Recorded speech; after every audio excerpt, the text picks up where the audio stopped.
जय हिंद बच्चों, स्वागत है आप सभी का हमारे YouTube channel SR education logic में। बच्चों, आज हम देखेंगे अध्याय 4 द्विघात समीकरण का उदाहरण नंबर 9।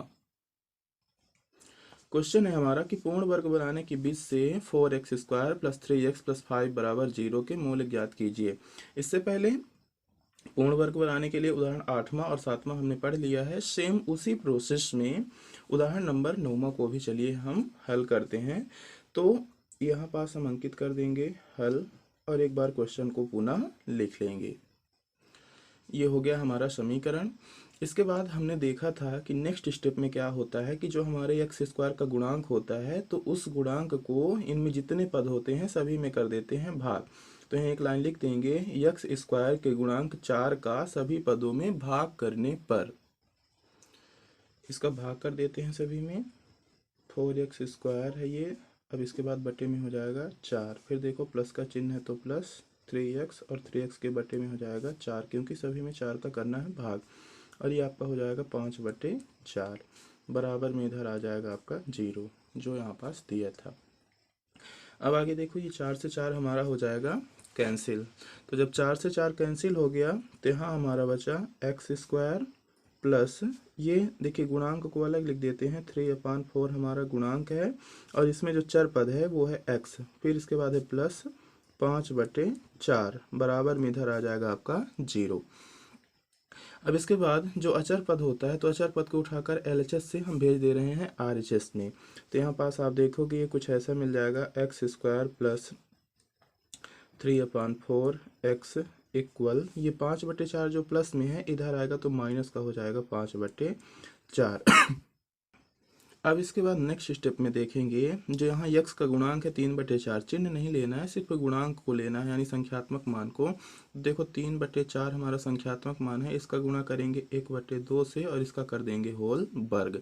तो देखो ये 3 एक कम 3, और ये आ जाएगा 4 दूना 8, यानी 3/8 का होल स्क्वायर। तो 3 का जब स्क्वायर करेंगे तो 3 त्रिकाई 9, 8 का स्क्वायर करेंगे तो 8 अठाई 64, यानी हमको यहाँ मिल जाएगा 9/64। तो जैसे आपको पता है कि जो 9/64 प्राप्त होता है, या इस प्रकार की पूरी प्रक्रिया करने के बाद ये 9/64 जो प्राप्त हुआ, इसको दोनों पक्षों में जोड़ देते हैं। LHS में भी जोड़ देना है और RHS में भी 9/64 को जोड़ देना है। तो चलिए हम वही चीज़ करते हैं, यहाँ 9/64 को दोनों में जोड़ देते हैं। तो ये कुछ इस प्रकार से हमें यहाँ प्राप्त हो जाएगा। ये हो जाएगा हमारा x² प्लस, यहाँ जो मान है इनको तो लिखना ही पड़ेगा, 3/4x है यहाँ, और प्लस आपका हो जाएगा 9/64, बराबर इधर आ जाएगा आपका -5/4 धन 9/64। ये काम आपको रफ में करना है, मैंने यही पास करके समझा दिया है। फेयर में आपको बिल्कुल साफ सुथरा, जितना अच्छे से अच्छे हो सके लिखें, ताकि आपको अच्छे मार्क्स भी परीक्षा में मिले और आपकी नोटबुक भी साफ सुथरी दिखे। अब इसके बाद देखो, जैसे हम इसमें करते थे क्या होता था, x प्लस वाई का होल स्क्वायर हो जाएगा। तो यहाँ से देखो इसमें 3 पद हैं, 1 2 3, तो इसमें इसका ले लो वर्गमूल। तो देखो x² है तो इसका जो वर्गमूल आएगा वो कितना आएगा, x आएगा। बीच वाले चिन्ह जो मान होता है, यानी बीच वाला जो पद होता है, उसमें सिर्फ लेना होता है चिन्ह। देखो इसमें प्लस का चिन्ह लगा है तो यहाँ पास लिखेंगे प्लस, और इसका भी 9/64 है, इसका भी हमें लिख देना है वर्गमूल। तो 9 का वर्गमूल 3 त्रिकाई 9, 8 का वर्गमूल 8 अठाई 64, यहाँ 3/8 आ गया। अब इसका हो जाएगा होल वर्ग। कहने का तात्पर्य ये हुआ कि x प्लस वाई का होल स्क्वायर बराबर x² plus 2xy plus y² के फॉर्म में ये लिखा है। ठीक है, यानी जब आप इसको विस्तारित रूप में लिखोगे तो इतना मान आपको प्राप्त होगा। यहाँ हमने एक डायरेक्ट छोटे से ट्रिक की सहायता से हल कर दिया है। अब आगे देखो, ये बराबर, यहाँ आप देख रहे हो कि ये भिन्न का जोड़ है ना। अब 64 और ये 4, तो आप देख रहे हो कि 64 में जो 4 है तो समाहित है, इसीलिए इसका जो HCF आएगा वो कितना आएगा, 64 आएगा। ठीक है, क्योंकि 16 चौको 64 होता है। ठीक है, तो यहाँ गुणा भाग ज़्यादा करने की जरूरत नहीं है, आपको पता होना चाहिए। यहाँ 64 आएगा। अब 64 का भाग हम करेंगे 4 से, यानी 64 को 4 भागों में बांटेंगे तो 16 चौको 64 आएगा, और 16 का गुणा 5 से हो जाएगा। तो 16 पंचे आपको कितना मिल जाएगा यहाँ पास, तो ये आपका हो जाएगा 16 पंचे 80। यहाँ माइनस चिन्ह है तो देखो यहाँ माइनस, और यहाँ लिख देंगे हम माइनस का 80। इसके बाद देखो ये प्लस चिन्ह है तो यहाँ प्लस आएगा। अब 64 में 64 का भाग करेंगे तो 1 आएगा, 1 का गुणा 9 से करेंगे तो 9 1 कम 9 यहाँ प्राप्त। अब इसके बाद देखिए आगे हल कर देते हैं, इसको उतार लेते हैं, पहले इसको हम सॉल्व कर देते हैं। तो यहाँ आपका ये हो जाएगा x प्लस 3/8 का होल स्क्वायर बराबर, देखो ये माइनस में है और ये प्लस में है, माइनस प्लस में है तो ये क्या होंगे, घट जाएंगे।